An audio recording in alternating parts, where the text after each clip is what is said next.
Hi, everyone.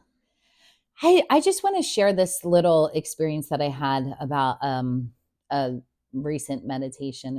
It's been a little bit, and it's been on my mind, and is something that I was learning about absorption and how we absorb information from the outside world, and that information forms our experience as human beings and how we're constantly absorbing information, and obviously we are oftentimes unaware of exactly what information we are absorbing.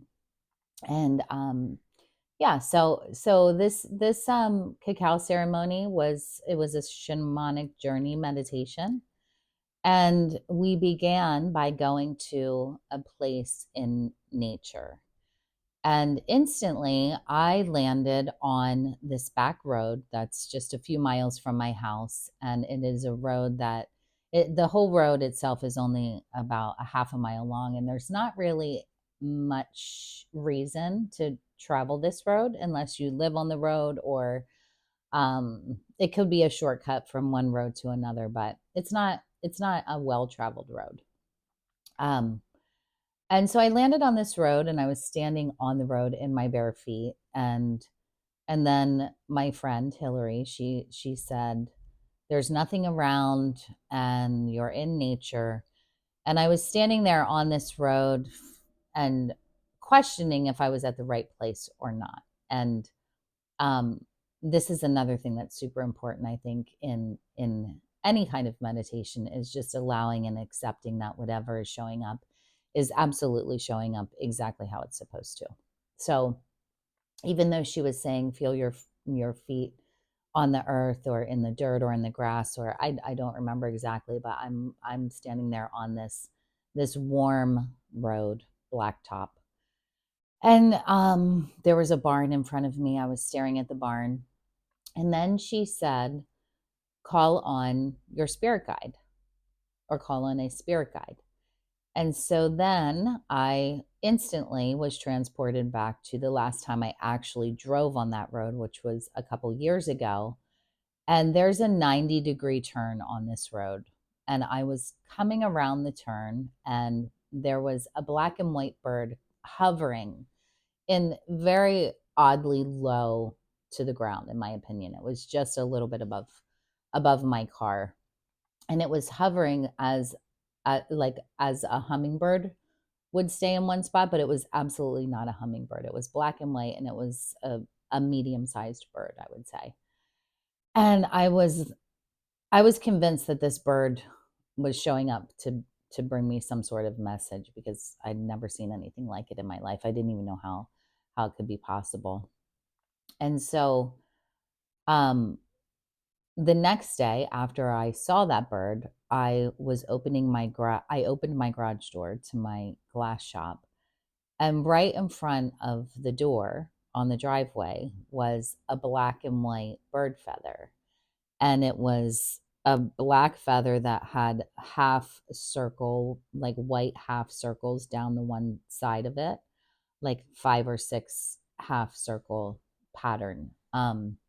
A bird feather that was very unique. And I was absolutely convinced that this bird had flown to my house, dropped the feather, and had a message for me. 100% convinced. Did not ever receive the message until this cacao ceremony. So this bird is my spirit guide.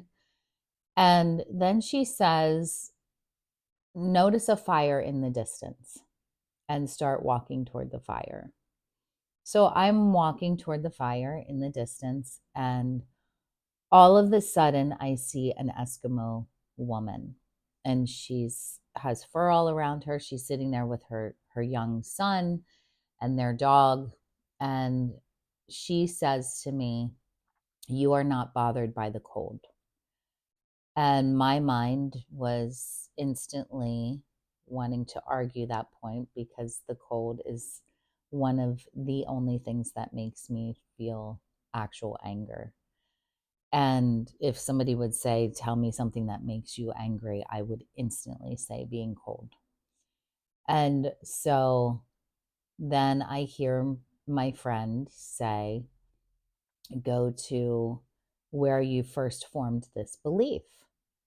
And um, I was kind of trying to process why this Eskimo lady was showing up, and and then I hear this message to go to where we formed this belief, and I really didn't even know that we were working on beliefs at the moment. But I was like, oh, where did I form the belief that cold makes me angry?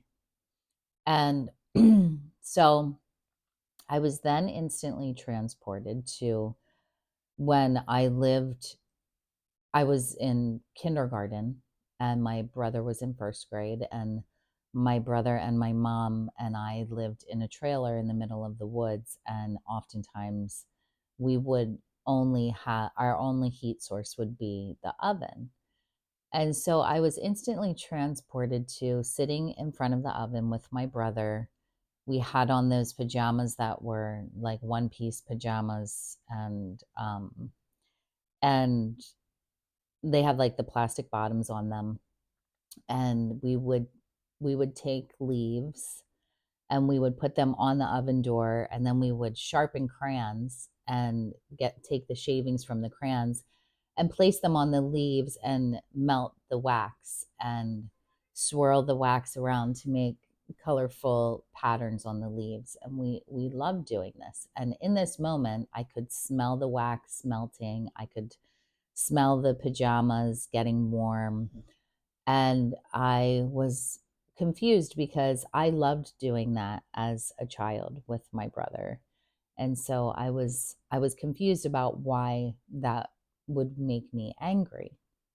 And then I saw my mother in the living room, and she was very angry.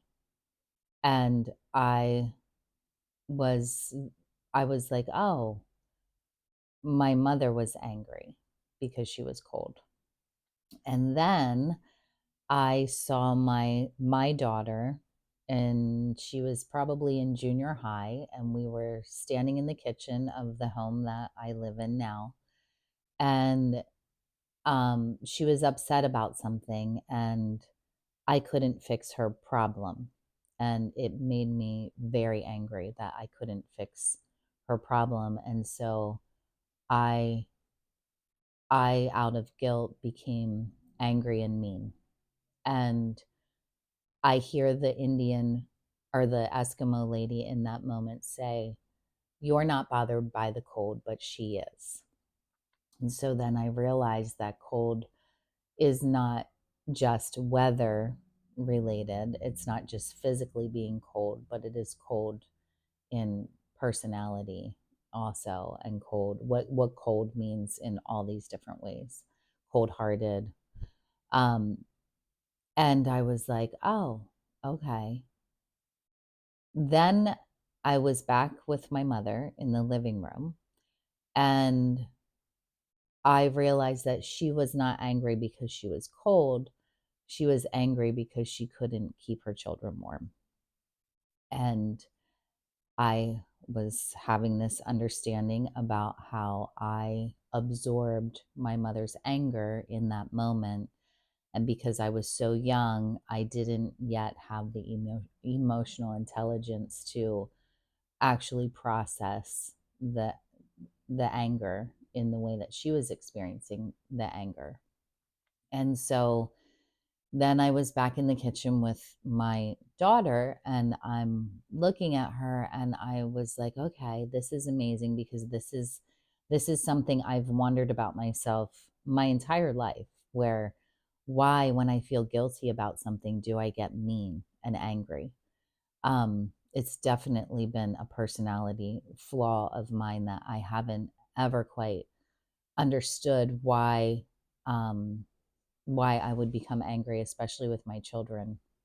And so this was all beginning to make sense to me. And then I was very grateful, and making sense of how this information that we absorb gets confused and misconstrued and comes out in very strange ways sometimes that don't make sense. And so then I was like, okay, I understand this, but what do I do with, now that I know this, what do I do? And then I saw this brown cow in this pasture. I could see the cow from the neck up, and it was the happiest cow I've ever seen, chomping on these pieces of grass very close up to the cow. And the cow was just the most content, happy cow that I've ever seen.